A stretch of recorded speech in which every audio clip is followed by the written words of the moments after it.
देश की वित्त मंत्री निर्मला सीतारमण ने आज देश का बजट हम सब के सामने रख दिया है। बजट पर हम चर्चा कर रहे हैं और अब हमारे साथ एक बेहद ही खास मेहमान हमारे साथ मौजूद हैं। सीए अभिनव अग्रवाल जी एक्सपर्ट हैं, टैक्स एक्सपर्ट हैं और उनसे जानेंगे इस बजट में क्या खास है आप लोगों के लिए और क्या उनको उम्मीद थी जो इस बजट में नहीं मिल पाया। बस पहला सवाल, क्या क्या उम्मीद लगाए बैठे थे आप इस बजट से? नमस्कार सभी को मेरा। देखिए, जब भी बजट आता है तो उम्मीदें तो बहुत सारी जगती ही हैं। As a layman, as a common person भी बहुत सारी उम्मीदें होती हैं।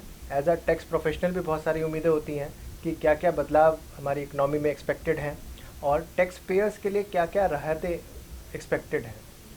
तो ये बजट, जैसे कि आप लोग सब देख ही रहे होंगे कि इस साल राहत का बजट तो नहीं रहा, लेकिन फाइनेंस मिनिस्टर ने कोशिश ज़रूर करी है कि हमारी इकनॉमी को बूस्ट करने की और ग्रोथ के मॉडल पे लाने की। एक छोटी सी बात से हम लोग इसका अंदाज़ा लगा सकते हैं। हमारा जो टोटल बजट है, टोटल बजट का जो साइज़ है वो एक्सपेंडिचर से नापा जाता है कि कितना खर्चा गवर्नमेंट हम लोगों के ऊपर करने जा रही है। तो इस बजट में लगभग 39.5 लाख करोड़ रुपीस का बजट उन्होंने घोषित करा है, जिसमें से कैपिटल एक्सपेंडिचर पे 7.5 लाख करोड़ रुपए उन्होंने एक एस्टीमेट दिया है, जो पिछले बजट से लगभग 20% ज़्यादा है। तो स्वाभाविक रूप से दिखता यह है कि गवर्नमेंट का जो फोकस है वो हमारे इंफ्रास्ट्रक्चर को मजबूत बनाने का है, और अगर हमें इंफ्रास्ट्रक्चर को मजबूत बनाना है तो उस पर खर्चा करना पड़ेगा। अब वो खर्चा कहाँ से आएगा? वो खर्चा या तो टैक्स से आएगा, या डिसइन्वेस्टमेंट से आएगा, या लोन से आएगा। लोन हम लेना नहीं चाहते क्योंकि हम पहले ही डेफिसिट्स में चलते आ रहे हैं। हमारा बैलेंस ऑफ पेमेंट पहले ही से ही थोड़ा सा नेगेटिव साइड में रहता है। डिसइन्वेस्टमेंट करते हैं तो भी एक हाहाकार मच जाता है कि डिसइन्वेस्टमेंट नहीं होना चाहिए। लास्ट ईयर डिसइन्वेस्टमेंट की लिमिट को बढ़ाया गया तो बहुत सारी इफ एंड बट्स आए। तो इस साल उस डिसइन्वेस्टमेंट को भी बजट में काफ़ी लो अमाउंट पे रखा गया है। तो बचता क्या है? Tax collection. तो टैक्स कलेक्शन में सुधार ऑब्वियसली हो रहा है। जीएसटी जब से आया है तो वित्त मंत्री ने कोट भी करा कि highest tax collection of GST जनवरी माह में देखने को मिला। बट फिर भी गवर्नमेंट को एक अपना रेवेन्यू, एक अपना सोर्स तो चाहिए ही इनकम का, ताकि वो आप लोगों के ऊपर ही, पब्लिक के ऊपर ही खर्च कर सके। तो उन्होंने टैक्स राहत ना दे के और अपनी इकनॉमी को मजबूत करने की कोशिश करी है। सर, उम्मीद बहुत सारी थी लोगों को।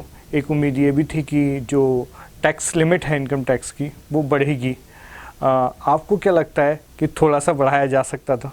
डेफिनेटली देखिए, 2014 में ये जो अभी जो लिमिट चल रही है 2.5 लाख रुपए की, 2014 में बढ़ाई गई थी। उसके बाद निरंतर उम्मीद तो करी जाती थी कि हर साल कुछ ना कुछ फ़ायदा एक्सपेक्टेड रहता है, चाहे वो एक इमोशनल फ़ायदा है लोगों के मन में।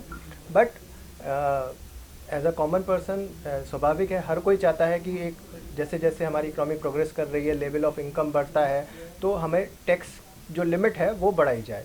तो 2014 से पेंडिंग चल रही है। ऑल्दो सेक्शन 87A के माध्यम से ये 5 लाख तक की आमदनी वालों को ज़ीरो टैक्स के स्लैब में ला दिया जाता है, लेकिन जैसे ही 5 लाख से ऊपर बढ़ते हैं वैसे ही एक मैसिव टैक्सेशन देखने को मिल जाता है।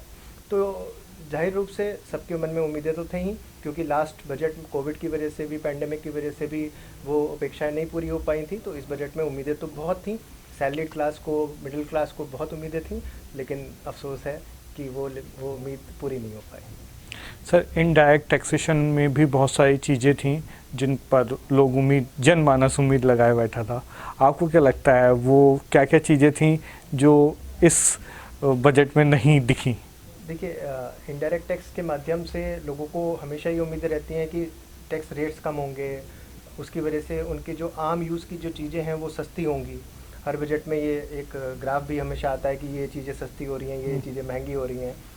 तो उम्मीदें तो हमेशा रहती ही हैं, बट जैसे मैंने पहले भी कहा कि गवर्नमेंट को अपना टैक्स कलेक्शन का पूल भी देखना है। अब धीरे धीरे करके ट्रैक पे आ रहे हैं। पिछले 2 साल ऑब्वियसली सब लोगों के लिए ही, इंक्लूडिंग सरकार के लिए भी, बहुत अच्छे नहीं बीते। तो गवर्नमेंट मेरे ख्याल वेट एंड वॉच की स्थिति में है कि एक बार उनका जो एस्टिमेटेड टैक्स कलेक्शन है वो बढ़ जाए तो शायद वो राहत देना थोड़ा सा शुरू करें। ऑब्वियसली इनडायरेक्ट टैक्सेस में आज की डेट में कुछ आइटम्स पे बात करें तो रेट्स ज़्यादा तो हैं ही, है ना। जब हम जीएसटी का मॉडल आया था तो ऐसा उम्मीद कर रहे थे कि one tax one nation one market के हिसाब से एक ही टैक्स स्लैब आएगा, लेकिन वो टैक्स स्लैब अब 28% तक भी जाता है और सेस की वजह से कई चीज़ों पे ज़्यादा भी हो जाता है। तो उम्मीद करता हूँ कि आगे आने वाले दिनों में ये राहतें देखने को मिलेंगी, बट हाँ, इस बजट में बहुत ज़्यादा इस तरह की राहत नहीं मिल पाई। सर 10 में से कितने अंक देंगे इस बजट को? देखिए, अंक देना तो बड़ा एक मुश्किल काम है क्योंकि बहुत सारे पैरामीटर्स होते हैं। सर आप टीचर भी हैं इसलिए मैं आपसे पूछ सकता हूँ।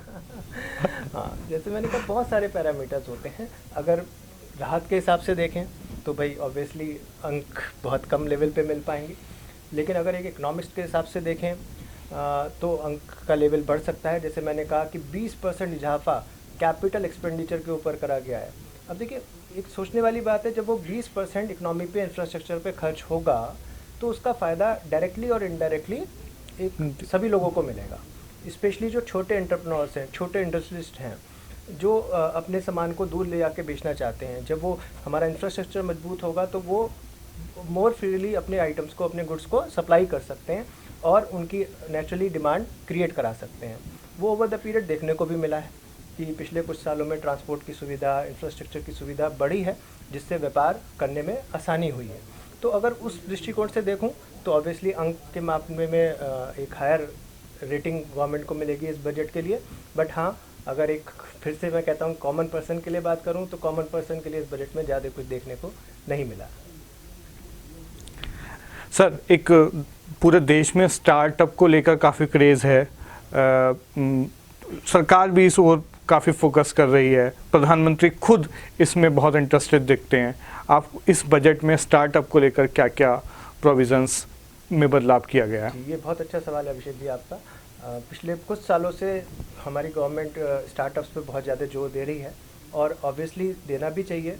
अगर अभी पिछले दिनों एक इनोवेशन इंडेक्स निकला जिसमें भारत को 46वां स्थान मिला, 46वां स्थान मिला, जो मैं समझता हूँ उम्मीदों से काफ़ी पीछे है ना। इनोवेशन इंडेक्स बहुत पीछे है, तो हमारी कंट्री में अभी बहुत ज़्यादा ज़रूरत है इनोवेशन की, स्टार्टअप्स की। तो पिछले कुछ सालों से सरकार इसके लिए प्रयास भी कर रही है। टैक्स की जो छूट जो पिछले कुछ सालों से चल रही है, तो सरकार ने एक साल और यानी 31 मार्च 2023 तक जो भी स्टार्टअप्स लगेंगे उनको वही बेनिफिट्स मिलेंगे जो पिछले सालों तक मिल रहे थे, मतलब जो टैक्स की छूट मिल रही थी। इसके अलावा जो मैन्युफैक्चरिंग कंपनीज़ हैं उनके लिए भी बड़ा इंपॉर्टेंट चीज़ है कि आपने देखा था पिछले साल भी था कि मैन्युफैक्चरिंग कंपनीज़ अगर आप नहीं लगाते हैं तो आप पे सिर्फ 15% का टैक्स, सिर्फ 15% का टैक्स लगता था। तो उसकी लिमिट भी 31 मार्च 2024 तक बढ़ा दी गई है। तो ये गवर्नमेंट का अच्छा मूव है ताकि स्टार्टअप्स और मैन्युफैक्चरिंग कंपनीज़ को और बूस्ट मिले। सर आपने हमसे बात की इस विषय पर, उसके लिए थैंक यू। आप हमारे बीच आए उसके लिए धन्यवाद। आपने बेहद ही महत्वपूर्ण जानकारी हमें दी, उसके लिए भी धन्यवाद। Thank you very much. बहुत बहुत थैंक यू।